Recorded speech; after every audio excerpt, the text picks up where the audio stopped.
A dívida pública federal teve a primeira redução desde o mês de janeiro. Os endividamentos interno e externo caíram. Juntos, eles tiveram uma queda de 3,22% em outubro. Segundo o Tesouro Nacional, o valor atual é de 2 trilhões e 640 bilhões de reais. A queda está associada ao vencimento de títulos públicos. A apropriação de juros sobre o estoque da dívida somou mais de 22 bilhões de reais no último mês. William Retamiro, esse é um assunto também importante para a gente conversar um pouquinho depois, né? E começou hoje a última reunião deste ano do Comitê de Política Monetária do Banco Central. Amanhã deve ser divulgada a taxa básica de juros.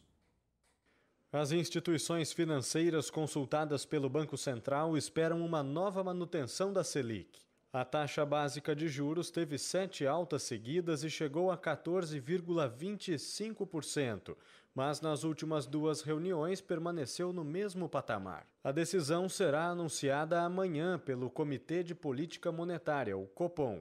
Um dos impactos da alta da taxa de juros básica é um consequente aumento de outras taxas de juros, o que se notou nos últimos meses. Mas um dos objetivos do aumento é conter a inflação, já que tira o estímulo ao consumo e dá rendimentos melhores para poupanças e investimentos.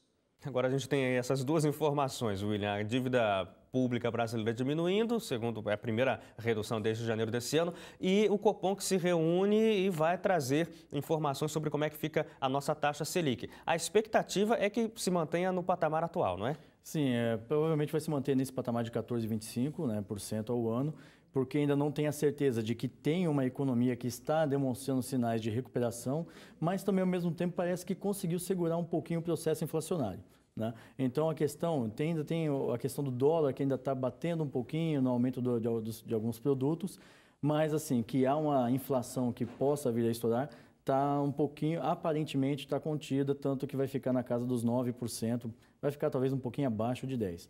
E essa é uma situação na qual preocupa também os brasileiros, porque quando vai se falar a redução da dívida pública, nós estamos falando justamente de taxa de juros.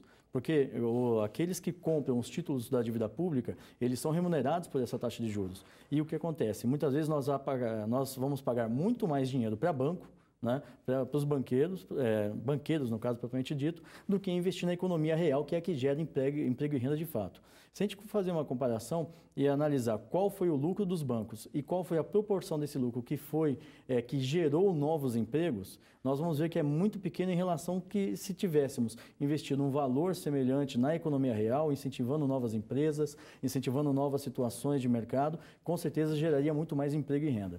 Então, essa situação do pagamento dos juros é uma situação na qual ela absorve muito a economia brasileira. Esse ano vão ser quase 500 bilhões de reais destinados ao pagamento de juros da dívida. Se a gente pegar isso aí, distribuísse de fato algumas situações, pagar o que é devido pelo Brasil, onde se tem uma discussão muito forte sobre a auditoria da dívida, que faz parte da Constituição brasileira, que a dívida seja auditada.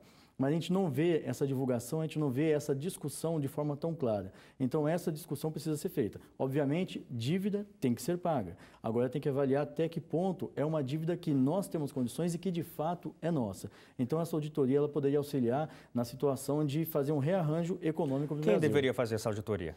Com certeza, iniciaria pelo Congresso para poder se fazer essa auditoria, chamando equipe de profissionais competentes nessa área.